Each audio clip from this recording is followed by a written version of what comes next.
नमस्कार दोस्तों, आपका स्वागत है हमारे YouTube चैनल रिलैक्स माइंड में। जय श्री कृष्णा मित्रों। जिस किसी मनुष्य ने श्रीमद् भागवत गीता का पाठ कर लिया उसका जीवन धन्य हो गया। मित्रों, श्रीमद् भगवत गीता के पास दुनिया की हर समस्या का समाधान है। भगवत गीता ही है जो आधुनिक युग में समस्याओं से घिरे हुए मनुष्य को एक कर्मशील जीवन जीने के लिए प्रेरित करती है। गीता ऐसे प्रेरणादायक संदेशों का महासागर है जो जीवन से निराश मनुष्य को आशाओं से भर देती है। श्रीमद् भगवत गीता एकमात्र ऐसा ग्रंथ है जो मनुष्य को जीने का सही तरीका बताती है। गीता जीवन में धर्म, कर्म और प्रेम का पाठ पढ़ाती है। श्रीमद् भगवत गीता का ज्ञान मानव जीवन और जीवन के बाद का जीवन दोनों के लिए उपयोगी माना गया है। भगवत गीता के अनुसार कर्म कैसे कार्य करता है, जो भी मनुष्य इस विषय को समझ लेगा उसके हाथों कभी गलत कार्य हो ही नहीं सकता। वह मनुष्य परमात्मा को प्राप्त कर लेगा, क्योंकि गीता में भगवान को पाने के 3 तरीके बताए गए हैं: कर्म योग, ज्ञान योग और भक्ति योग। भगवान श्री कृष्ण ने स्वयं कहा है कि गृहस्थ जीवन के लिए कर्म योग सबसे अच्छा मार्ग है। इसलिए आज के इस बेहद ही खास वीडियो में हम कर्म योग पर बात करने वाले हैं।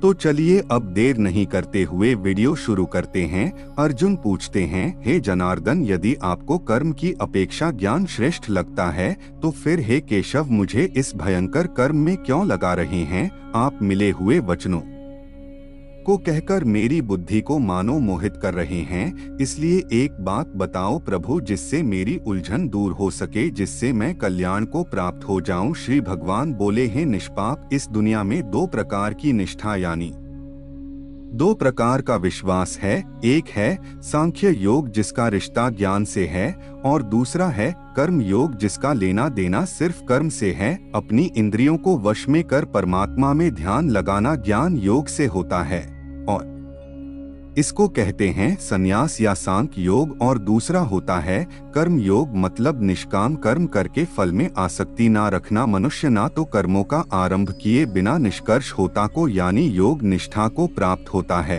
और कर्मों के केवल त्याग मात्र से सिद्धि यानी सांख्य निष्ठा को ही प्राप्त होता है। अर्थात कर्म को छोड़ देने से या उसे त्याग देने से ना तो कोई सन्यासी बन सकता है और ना ही कोई कर्मयोगी बन सकता है। निसंदेह कोई भी मनुष्य किसी भी काल में क्षण मात्र भी बिना कर्म किए नहीं रहता, क्योंकि सारा मनुष्य समुदाय कर्म करने के लिए ही पैदा हुआ है। बिना कर्म किए कोई रह नहीं सकता है। जो मंद बुद्धि मनुष्य सिर्फ दिखावे के लिए कहता है कि उसने समस्त इंद्रियों को वश में कर लिया है, परंतु वह मन ही मन उन इंद्रियों के विषयों का चिंतन करता रहता है, वह मनुष्य मिथ्याचारी अर्थात दंभी कहा जाता है। किंतु हे अर्जुन, जो पुरुष मन से इंद्रियों को वश में करके अनासक्त हुआ समस्त इंद्रियों द्वारा कर्म योग का आचरण करता है, वही श्रेष्ठ है, अर्थात वही कर्म योग है। तू शास्त्र विहित कर्तव्य कर्म कर, क्योंकि कर्म ना करने की अपेक्षा कर्म करना श्रेष्ठ है, तथा कर्म ना करने से तेरा शरीर निर्वाह भी नहीं सिद्ध होगा।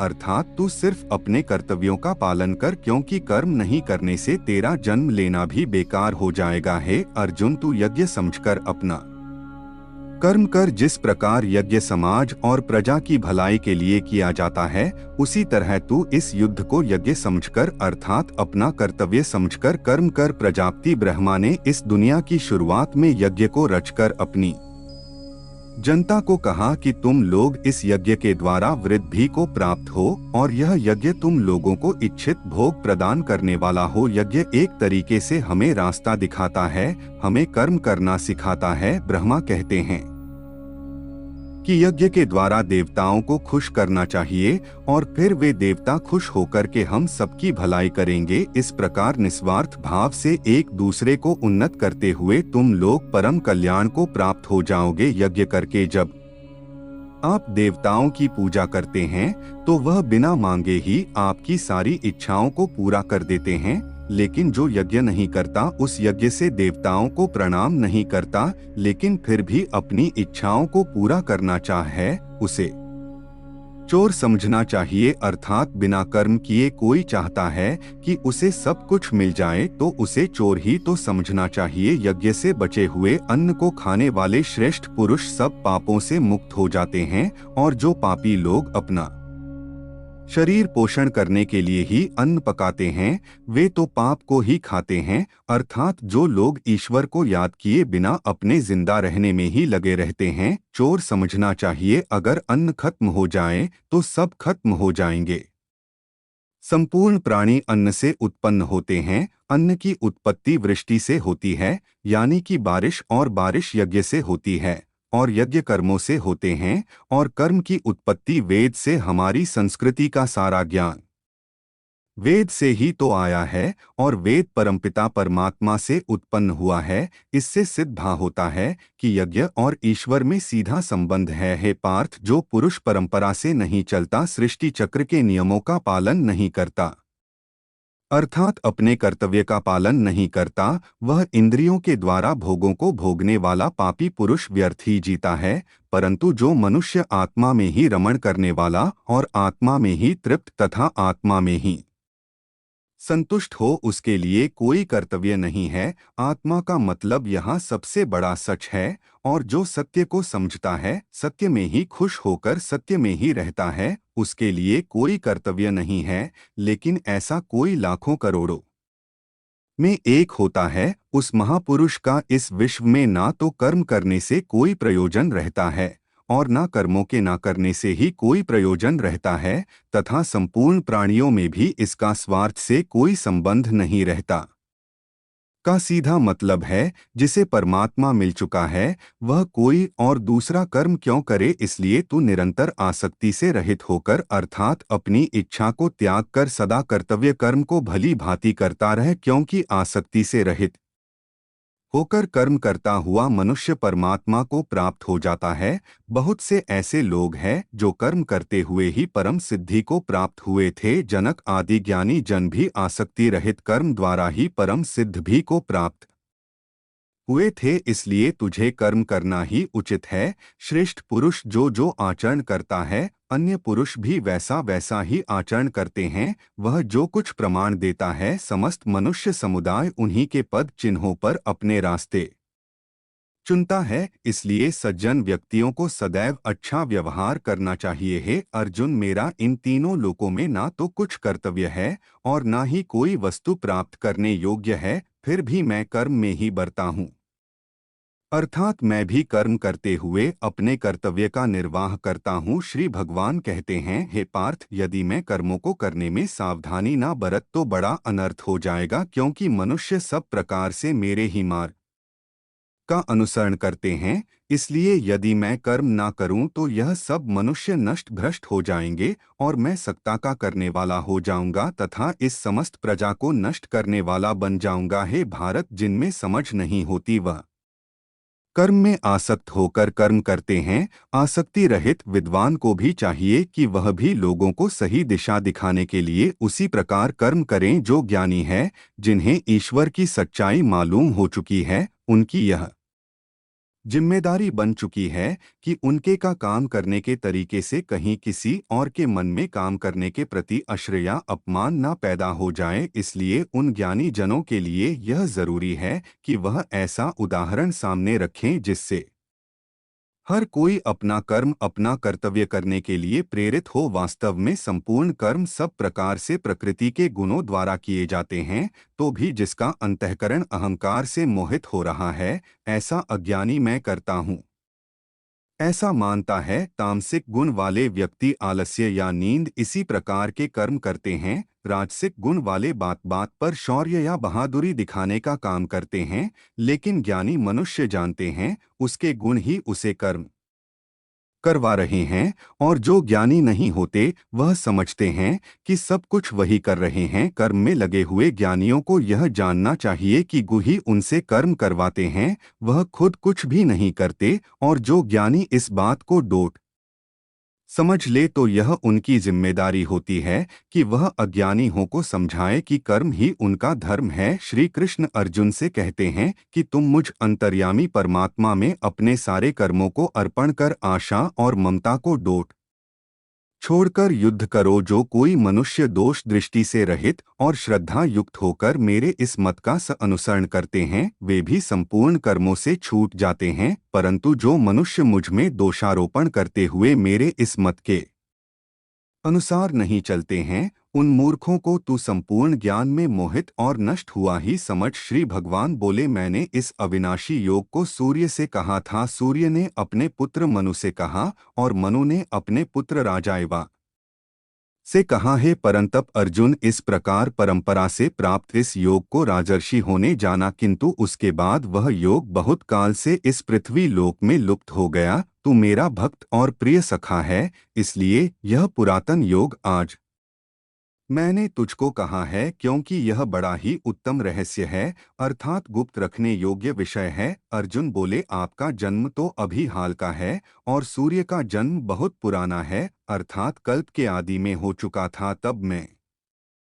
इस बात को कैसे समझूं कि आप ही ने कल्प के आदि में सूर्य से यह योग कहा था। श्री भगवान बोले, हे परंतप अर्जुन, मेरे और तेरे बहुत से जन्म हो चुके हैं, उन सबको तू नहीं जानता, किंतु मैं जानता हूँ। मैं अजन्मा और अविनाशी स्वरूप होते हुए भी तथा समस्त प्राणियों का ईश्वर होते हुए भी अपनी प्रकृति को अधीन करके अपनी योग माया से प्रकट होता है। भारत, जब जब धर्म की हानि और अधर्म की वृद्धि होती है तब तब मैं अपने रूप को डोट रचता हूँ, अर्थात साकार रूप से लोगों के सम्मुख प्रकट होता हूँ। साधु पुरुषों का उद्धार करने के लिए, पाप कर्म करने वालों का विनाश करने के लिए और धर्म की अच्छी तरह से स्थापना करने के लिए मैं युग युग में प्रकट हुआ करता हूँ। हे अर्जुन, मेरे जन्म और कर्म दिव्य है, अर्थात निर्मल और अलौकिक है। इस प्रकार जो मनुष्य इस तत्व को अच्छे से जान लेता है वह शरीर को त्याग कर फिर जन्म को प्राप्त नहीं होता, किंतु मुझे ही प्राप्त होता है। पहले भी जिनके राग, भय और क्रोध सर्वथा नष्ट हो गए थे और जो मुझ में अनन्य प्रेम पूर्वक स्थिर रहते थे, ऐसे मेरे आश्रित रहने वाले बहुत से भक्त ऊपर युक्त ज्ञान रूप ताप से पवित्र होकर मेरे स्वरूप को प्राप्त हो हैं। हे अर्जुन, जो भक्त मुझे जिस प्रकार भजते हैं मैं भी उनको उसी प्रकार भजता हूँ, क्योंकि सभी मनुष्य सब प्रकार से मेरे ही मार्ग का अनुसरण करते हैं। इस मनुष्य लोक में कर्मों के फल को डोट चाहने वाले लोग देवताओं का पूजन किया करते हैं, क्योंकि उनको कर्मों से उत्पन्न होने वाली सिद्धि शीघ्र मिल जाती है। ब्राह्मण, क्षत्रिय, वैश्य और शूद्र, इन चार वर्णों का समूह गुण और कर्मों के अनुसार मेरे द्वारा रचा गया है। इस प्रकार उस सृष्टि रचना द कर्म का कर्ता होने पर भी मुझ अविनाशी परमेश्वर को तू वास्तव में अक्ता ही जान। कर्मों के फल में मेरी स्पृह नहीं है, इसलिए मुझे कर्म लिप्त नहीं करते। यहाँ श्री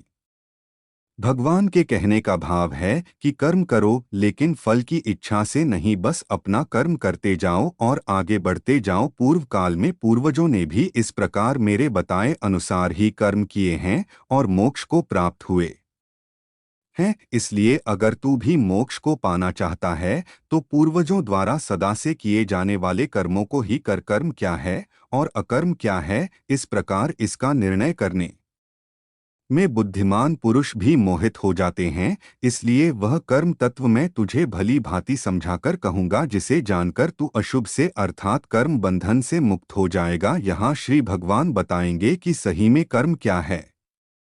कर्म का स्वरूप भी जानना चाहिए और अकर्म का स्वरूप भी जानना चाहिए तथा विकर्म का स्वरूप भी जानना चाहिए। जो मनुष्य कर्म में अकर्म देखता है और जो अकर्म में कर्म देखता है वह मनुष्य में बुद्धिमान है और वह योगी समस्त कर्मों को करने वाला है। यहाँ श्री भगवान का भाव है कि जो मनुष्य कर्म तो करता है लेकिन उस कर्म में अकर्म को देखता है, अर्थात यह नहीं सोचता है कि मैं ही करता हूँ, वह फल की इच्छा नहीं रखता। सही मायने में वैसा बुद्धिमान पुरुष योगी के समान है। हे अर्जुन, जिसके संपूर्ण कर्म बिना कामना और संकल्प के होते हैं तथा जिसके समस्त कर्म ज्ञान रूप अग्नि के द्वारा भस्म हो गए हैं, अर्थात जो कर्मों के बंधन से मुक्त हो चुके हैं, जिन्हें परमात्मा की प्राप्ति हो गई है, उस महापुरुष को ज्ञानी जन भी पंडित कहते हैं। जो पुरुष समस्त कर्मों में और उनके फल में आसक्ति का सर्वथा त्याग करके संसार के आश्रय से रहित हो गया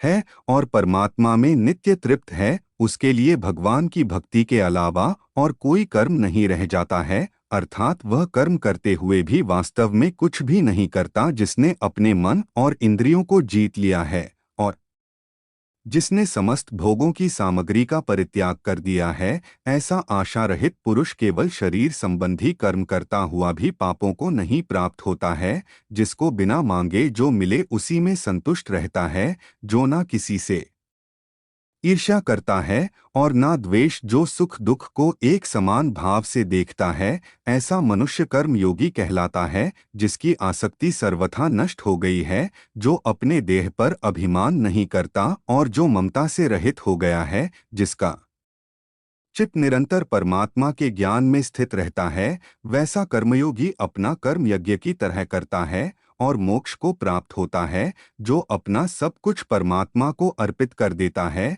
जिसके लिए परमात्मा ही सब कुछ है, जो अपने हर कर्म में परमात्मा को देखता है और हर कर्म परमात्मा के करता है। वैसा कर्मयोगी मोक्ष का अधिकारी होता है। कुछ योगी देवताओं को सब कुछ मानकर यज्ञ को उनको समर्पित करते हैं और जो पहुँचे हुए कर्मयोगी होते हैं वह ब्रह्मा को सब कुछ मानकर यज्ञ को सौंपते हैं। चाहे आप राम कृष्ण शिव या दुर्गा या अपने इष्ट को सब कुछ सौंपकर यज्ञ करें या ब्रह्मा को सबसे बड़ा सच मानकर कर्म करें, इससे कोई फर्क नहीं पड़ता है। बस यह याद रखना है कि आपका कर्म भी एक यज्ञ है, जिसमें आप उस ईश्वर को अपना सब कुछ सौंप के बस काम में लग जाते हैं। जो योगी होते हैं वह अपने स्वयं की आग में अपने इंद्रियों को अर्थात अपनी इच्छाओं को डालकर भस्म कर देते हैं, और जो योगी नहीं होते हैं वह ठीक इसका उल्टा करते हैं। वह अपना सब कुछ इन इंद्रियों में भस्म कर देते हैं,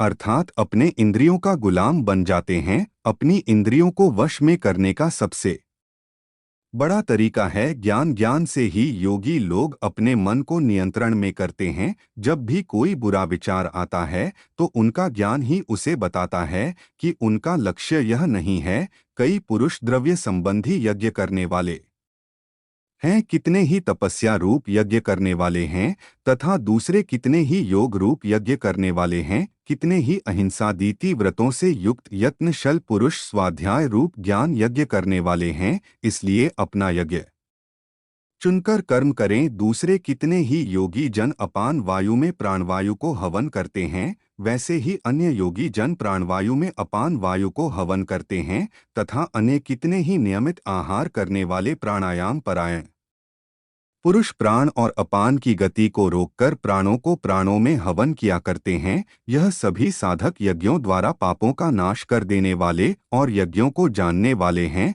प्राण का अर्थ है सांस अंदर खींचना और अपान का अर्थ है सांस को छोड़ना। कौन कितना पहुंचा हुआ योगी है उसकी अलग अलग अवस्था होती है। यहाँ श्री भगवान यही समझा रहे हैं। हे कुरुश्रेष्ठ अर्जुन, यज्ञ से बचे हुए अमृत का अनुभव करने वाले योगी जन सनातन पर ब्रह्मा परमात्मा को प्राप्त होते हैं, और यज्ञ न करने वाले पुरुष के लिए तो यह मनुष्य लोक भी सुखदायक नहीं है।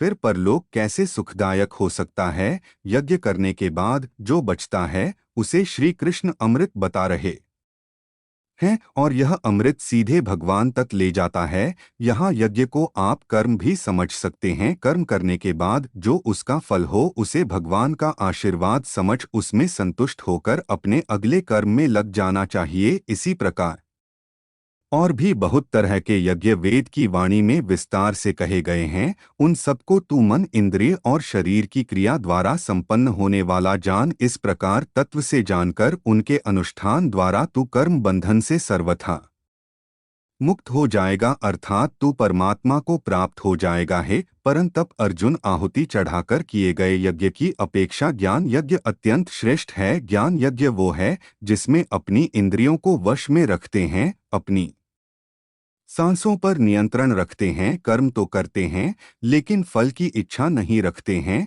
यह सब ज्ञान यज्ञ ही तो है। ज्ञान यज्ञ हमें सीधे ईश्वर से साक्षात्कार कराता है, हमें उनसे जोड़ता है। उस ज्ञान को तू तत्वदर्शी ज्ञानियों के पास जाकर समझ उनको भली भांति दंडवत प्रणाम करने से, उनकी सेवा करने से और कपट छोड़कर सरलता पूर्वक प्रश्न करने से वे परमात्मा तत्व को भली भांति जानने वाले ज्ञानी महात्मा तुझे उस तत्व ज्ञान का उपदेश देंगे जिसको जानकर फिर तू इस प्रकार मोह को नहीं प्राप्त होगा, तथा हे अर्जुन उस ज्ञान को प्राप्त करके उस पर अमल करके तू परमात्मा को प्राप्त हो जाएगा। यदि तू अन्य सब पापियों से भी अधिक पाप करने वाला है तो भी तू ज्ञान रूप नाव द्वारा परमात्मा की भक्ति करके पाप रूपी समुद्र से तर जाएगा, क्योंकि हे अर्जुन जैसे प्रज्वलित अग्नि धन को भस्ममय कर देता है, वैसे ही ज्ञान रूप अग्नि संपूर्ण कर्मों को डोट भस्ममय कर देता है और मनुष्य परमात्मा को प्राप्त हो जाता है। इस संसार में ज्ञान के समान पवित्र करने वाला निसंदेह कुछ भी नहीं है। उस ज्ञान को अपने ही काल से कर्मयोग के द्वारा मनुष्य अपनी मृत्यु के पश्चात अगले जन्म में अपने आप ही आत्मा में पा लेता है और वह मनुष्य फिर से कर्मयोग में लग जाता है। अर्थात ज्ञान कभी नष्ट नहीं होता है। जिसने अपनी इंद्रियों को जीत लिया है वह मनुष्य ज्ञान को प्राप्त होता है और भगवान की प्राप्ति कर परम शांति को प्राप्त हो जाता है। विवेकहीन और श्रद्धा रहित और संशय युक्त मनुष्य इस ज्ञान को कभी प्राप्त नहीं कर पाता है। ऐसे संशय युक्त मनुष्य के लिए ना यह लोक है ना परलोक है और ना सुख ही है। हे धनंजय, जिसने कर्मयोगी की विधि से समस्त कर्मों को परमात्मा में अर्पण कर दिया है और जिसने विवेक द्वारा समस्त संशयों का नाश कर दिया है, ऐसे वश में किए हुए मन वाले पुरुष को कर्म नहीं बांधते और वह सीधे परमात्मा को प्राप्त होते हैं। इसलिए हे भारतवंशी अर्जुन, तू हृदय में स्थित इस अज्ञान जनित अपने संशय का विवेक ज्ञान रूप तलवार द्वारा छेदन करके समत्वरूप कर्मयोग में स्थित हो जा और युद्ध के लिए खड़ा हो जा। मित्रों, आपको यह वीडियो अच्छा लगा हो तो चैनल को सब्सक्राइब करें और कमेंट में जय श्री राधे लिखना ना भूलें। धन्यवाद।